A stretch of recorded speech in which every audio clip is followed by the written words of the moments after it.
Bonjour, bienvenue dans ma bibliothèque. Nous sommes à Montréal le 17 février 2013. Mon nom est Bruno Lalonde. Aujourd'hui, je poursuis sur cette question absolument fascinante de la bibliophilie. Et je vais creuser cette question à partir de quelques commentaires qui m'ont été faits.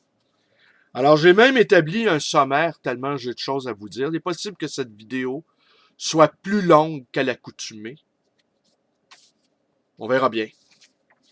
Alors, première chose, premier point. Ce n'est pas parce qu'une chose est rare qu'elle a de la valeur. J'ai donné pour l'exemple celui du journal. Le journal du jour, qui voudra du journal d'aujourd'hui, demain ou après-demain? On les trouve dans la rue. Le journal du 15 mai 1961. Je peux vous dire une chose, c'est pratiquement impossible à trouver.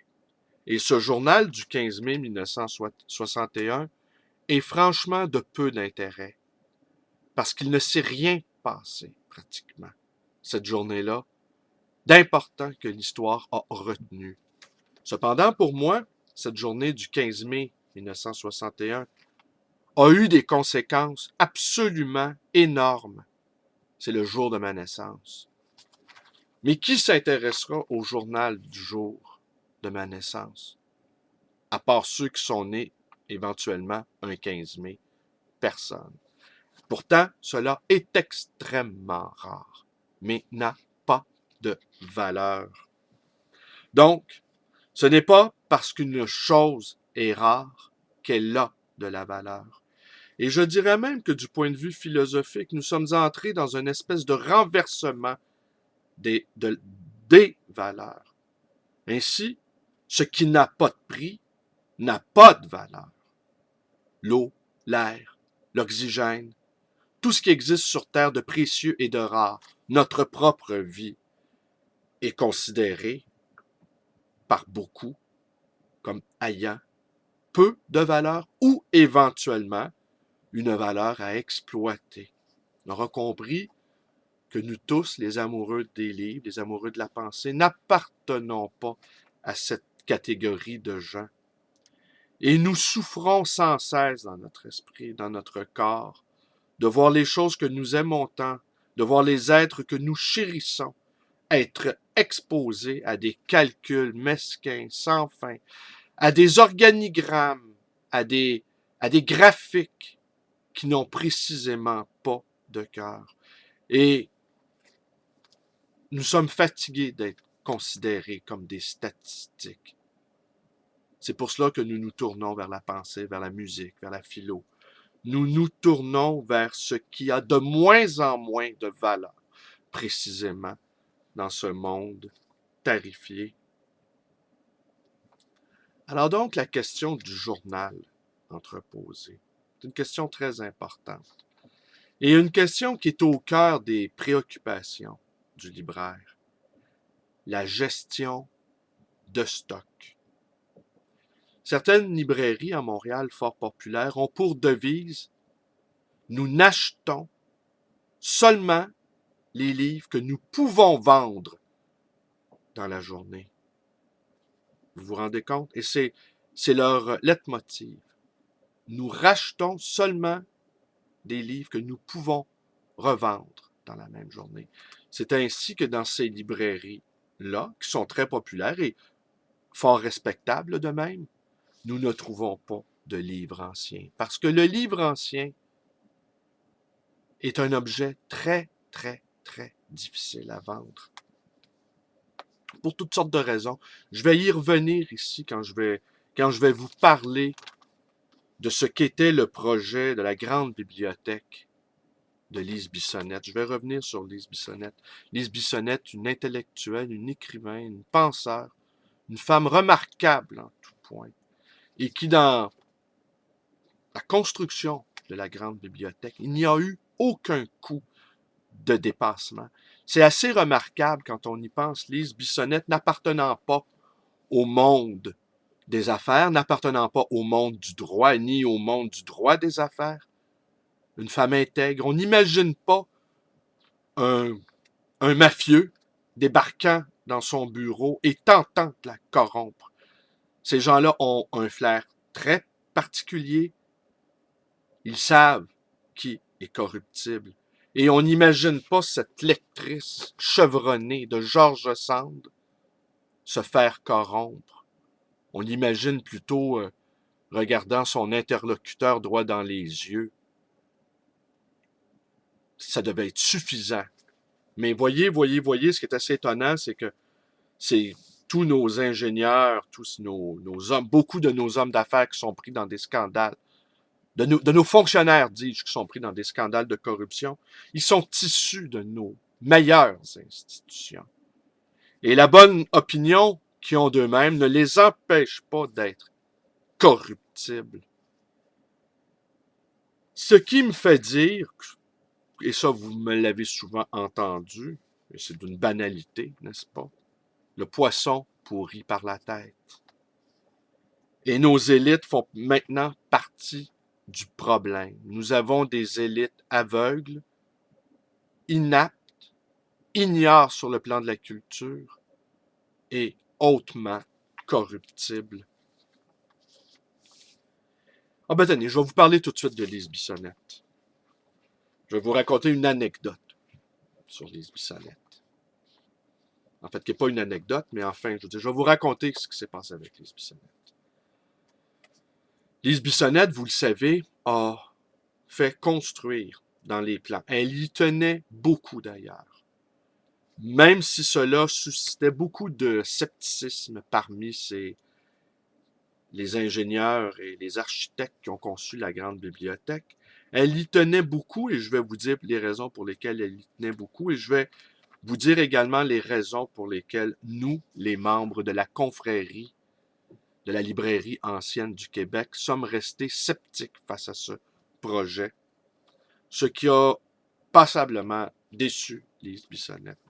Alors, Lise Bissonnette a fait construire à l'arrière de la grande bibliothèque des cubicules où elle souhaitait voir des commerçants spécialisés en livres rares, en livres anciens, s'y installer. Elle souhaitait une sorte de jumelage entre les emprunts de livres pour les étudiants, les chercheurs, le grand public, et également attirer cette faune rare, spéciale, que sont les bibliophiles. Mais l'argument majeur pour ce faire de Lise Bissonnette, c'est qu'elle disait « Il faut que les livres au Québec aient de la valeur, soient des objets de désir. » Parce qu'il n'est pas vrai ici, pour répondre à l'une des critiques que l'on m'a fait, les spéculateurs ne sont pas les ennemis du bibliophile. Ici, au Québec, c'est plutôt le contraire. C'est l'absence de spéculation, l'absence d'intérêt pour le livre rare, l'incuriosité crasse, voire le mépris, l'arrogance avec laquelle on traite les livres anciens, qui est le véritable problème. Toute la culture générale, dédaigneuse, faussement égalitariste, qui imprègne les mentalités québécoises, qui est à l'origine de la désaffection pour le livre ancien. Et le raisonnement que tenait Lise Bissonnette, c'est qu'à partir du moment où on considère un objet, à savoir le livre ancien, comme ne possédant aucune valeur, ni financière, ni symbolique, hein, ici on est dans le symbolique, eh bien, il est clair que nous glissons un peu plus vers une sorte de barbarie postmoderne. Et nous comprenions bien les raisons de Lise Bissonnette et nous les respections. Mais nous avons tenté de lui expliquer à maintes reprises, Madame Bissonnette, il n'y a pas de bibliophiles au Québec. Il n'y en a pratiquement jamais. Et quand ils le sont traités avec mépris, ils sont traités avec de manière cavalière. On les apostrophe, ils se cachent, Ils vivent dans leur sous-sol. Parce que tout le monde leur tombe sa patate. Tout le monde rêve d'avoir une maison, tout le monde rêve d'avoir une belle voiture, tout le monde rêve de porter de beaux vêtements, mais qui a envie de posséder des livres anciens, ou des livres rares, ou des livres de bibliophilie, des livres en bibliophilie? Très, très, très, très peu de gens. Alors nous lui expliquions, à Mme Bissonnette, il n'y a pas de marché, ouvrons les guillemets. Nous allons perdre notre temps derrière la grande bibliothèque. Personne ne viendra. Et elle voulait, c'était finement pensé de sa part. Parce que c'est clair que quand un objet cesse d'être un objet de désir, pour beaucoup de gens, eh bien, quand on cesse d'être soi-même un être de désir, un être désirant, un être désiré également, eh bien, c'est que nous sommes déjà pratiquement morts. Et le livre est un objet de désir formidable et qui peut même être entouré de soins quasi liturgiques, je dirais, comme le soin que nous pouvons apporter à nos plaisirs existentiels, comme celui de l'amour, par exemple. Alors voilà, c'était ce bon mot sur Lise Bissonnette. J'aurais voulu vous montrer le livre qu'elle a écrit. Je ne le trouve pas dans cette bibliothèque qui est cordonnier mal chaussé, n'est-ce pas, qui est dans un bordel inimaginable. Je devrais me fixer ça comme objectif un jour d'y mettre ordre. Et je cherchais ce livre-là, donc, qu'elle a écrit, un livre de photos, La Vouivre, un livre de photos où elle raconte, appuyée d'images, comment elle a restauré une maison ancienne sur le bord de la rivière Gouin. Et cette maison-là est également une bibliothèque. Et c'est franchement merveilleux. C'est un livre bachelardien qui nous fait rêver aux maisons. Alors, je poursuis. De quoi je voulais vous parler d'autre aussi? Alors, j'ai écrit un petit texte. Après ça, attendez, je vais vous parler aussi tout de suite. Je vais enchaîner tout de suite ici. Sur le phénomène de la cote. D'associer spéculation boursière et spéculation bibliophilique est un jugement erroné. Parce que les gens qui achètent des titres en bourse, ben, ils le font parfois uniquement par le mécanisme de la spéculation en soi. Ils la revendent à d'autres. Et d'autres qui sont plus prudents ou qui sont, je ne sais trop, plus avisés, achètent des titres en espérant avoir des dividendes. Et là, la stratégie est tout à fait différente. Tandis qu'en bibliophilie, c'était à part quelques centaines de titres. On peut donner l'exemple de la Bible de Gutenberg, en fait, les quelques pages disparates de la Bible de Gutenberg, qui sont parfois achetées par des fonds d'investissement. Parce que là, c'est facile à comprendre ce qui se passe.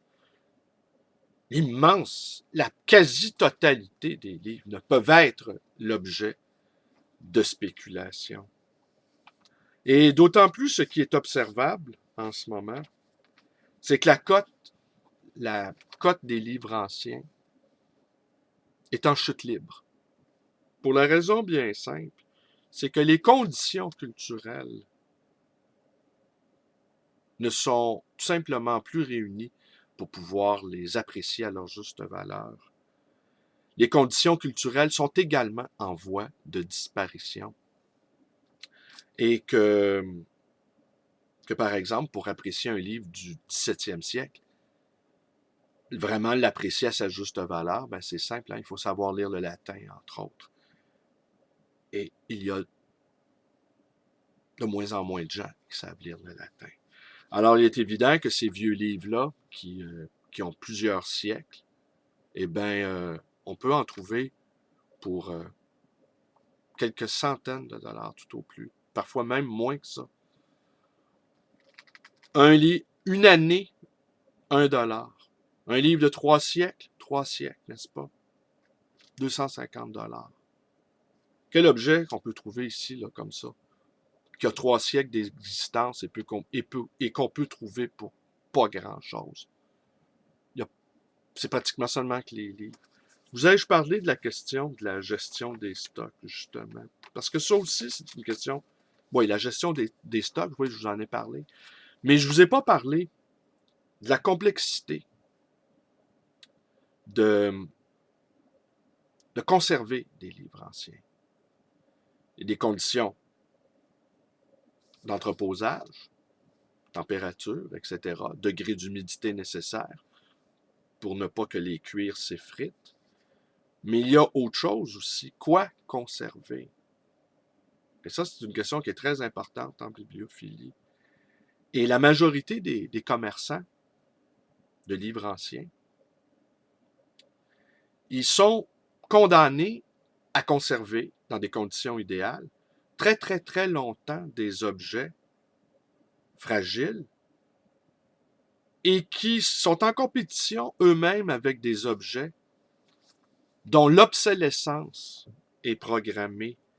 Et plus nous avançons dans la marchandisation des objets, plus même l'espace lui-même de la conservation de ces objets est obsolescent. Donc, il faut même supprimer l'espace. C'est ce qui est l'idéal de pratiquement tous les commerces, de se débarrasser de leur inventaire. Un inventaire trop lourd, qui ne se vend pas assez rapidement, eh bien, ça alourdit un budget. Et le bibliophile, le vendeur de livres rares également, est condamné à faire toutes sortes de pirouettes intellectuelles et financières pour conserver des livres rares pendant très, très, très longtemps. C'est pour ça aussi, autre parenthèse, que certains livres très pointus en sciences humaines, par exemple, coûtent très cher. Parce que l'éditeur a décidé de conserver son inventaire. Et il sait, par expérience, ce sont souvent des éditeurs de vaste et de longue expérience, qu'un livre, qu'un tirage de 500 exemplaires, par exemple, d'un livre, peut mettre des années à s'écouler et que lui n'ira pas brader son propre inventaire parce qu'il n'est pas dans la logique de l'obsolescence programmée. Alors forcément, la petite plaquette de poésie ou le recueil pointu en philosophie ou l'essai pointu en philosophie, il coûte très très très cher parce qu'il est destiné à durer. Et souvent, ces éditeurs-là ont un souci bibliophilique. Les livres sont reliés, la qualité du papier est bonne, et ils ont en tête la collection. Ils ont en tête le souci à la fois de l'amoureux du livre comme texte et également l'amoureux du livre comme objet.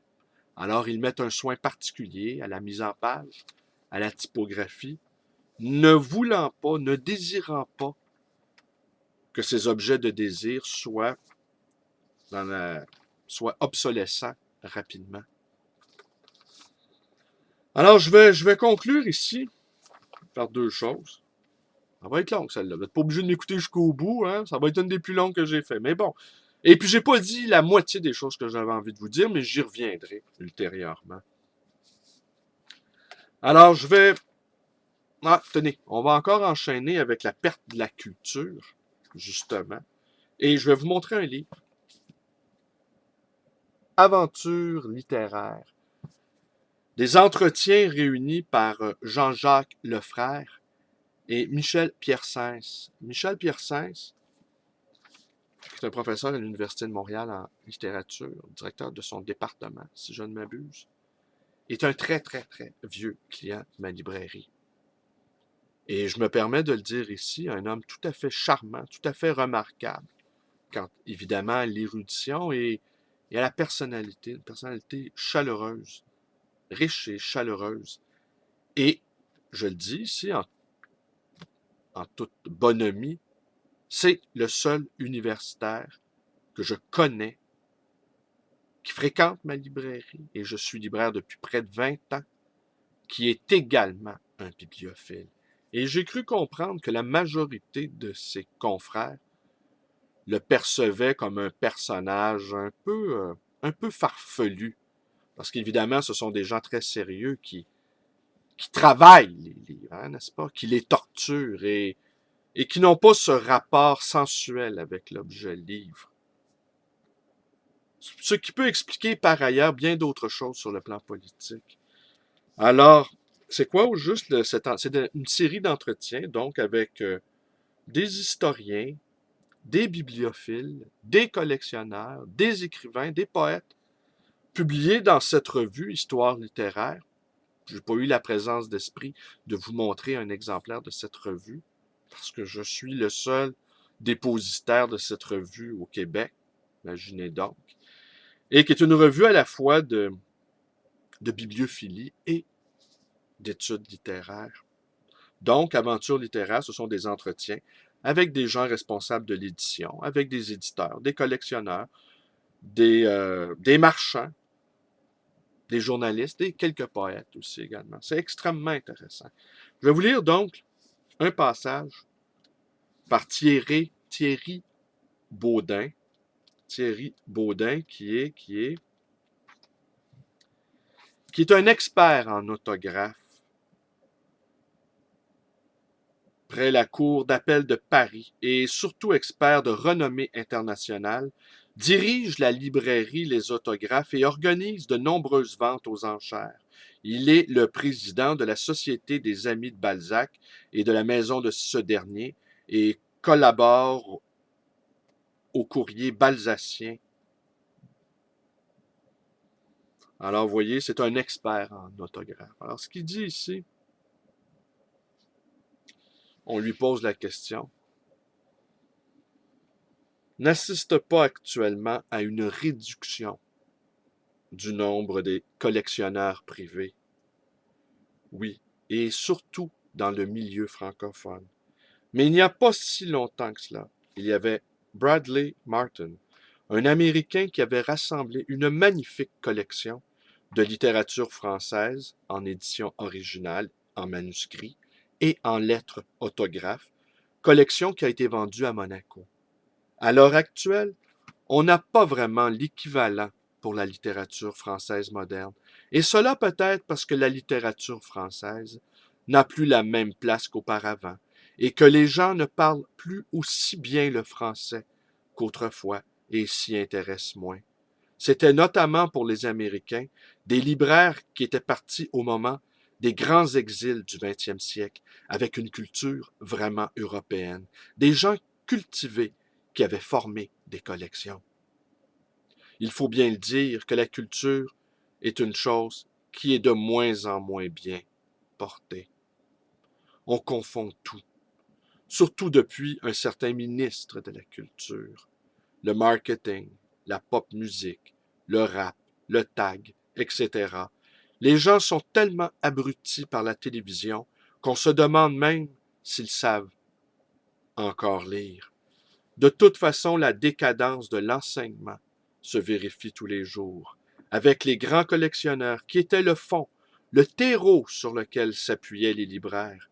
Et pendant un siècle, la clientèle traditionnelle de la librairie, c'était des notables de province, des médecins, des pharmaciens, des notaires, bref, des gens qui avaient fait leur humanité, qui savaient lire le latin et le grec, qui connaissaient la littérature et pouvaient réciter des tragédies de Racine entières ou des poèmes de Victor Hugo. Alors, à l'heure actuelle, beaucoup de ceux qui les ont remplacés ne lisent pas un seul livre dans l'année et passent leur loisir à jouer au golf ou à partir aux Seychelles ou aux Maldives. Autrefois, et j'en ai connu, c'étaient des gens qui se constituaient des bibliothèques extraordinaires et qui étaient aussi des érudits, parfois remarquables. Il y en a encore, mais ce sont un peu les derniers représentants. Et je crains qu'il n'y ait pas de relève. N'est-ce pas assez clair? On aimerait bien voir les spéculateurs apparaître donner un peu de tonus à ce milieu anémique. Alors, j'ai écrit un texte. On va conclure là-dessus avec mon propre texte. La question de la postérité. Que retenons-nous? Que gardons-nous? Chaque génération de penseurs fait une relecture des événements passés. C'est une question complexe où je n'ai pas les habiletés intellectuelles requises pour y répondre. Un historien global, comme j'aime à l'appeler, Jean-Paul Coupal, pourrait, lui, y répondre. Je ne donnerai qu'un seul exemple, trop vitement esquissé. Mai 68. Raymond Aron, qui est l'objet de toutes les considérations par une certaine relève intellectuelle, et Jean-Paul Sartre, lui, l'objet de toutes les détestations.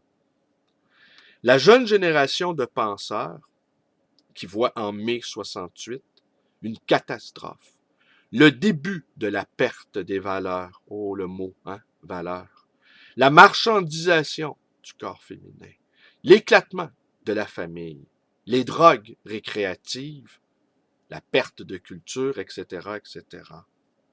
Pendant que Jean-Paul Sartre donnait des discours dans la Sorbonne occupée par les étudiants, qu'il distribuait la cause du peuple avec ses nouveaux amis maoïstes, Raymond Aron se terrait dans son appartement, imaginant que bientôt les chars soviétiques défileraient sur les Champs-Élysées. Finalement, ce sont les Sex Pistols qui ont défilé dans Paris. Nous sommes ici très loin de l'armée rouge. Le premier jouait à la Révolution et le second ne comprenait absolument pas que le plan Marshall culturel connaissait une avancée subite, mais qui se préparait depuis la fin de la Deuxième Guerre mondiale. Dit autrement, nos deux valeureux intellos ont sacrément erré. Une autre génération de penseurs, d'historiens, viendra et auront une conception de ces événements de mai 68, peut-être plus nuancée que celle d'aujourd'hui, mais assurément toujours teintée par leur propre démarche existentielle et des événements qui auront lieu à ce moment-là.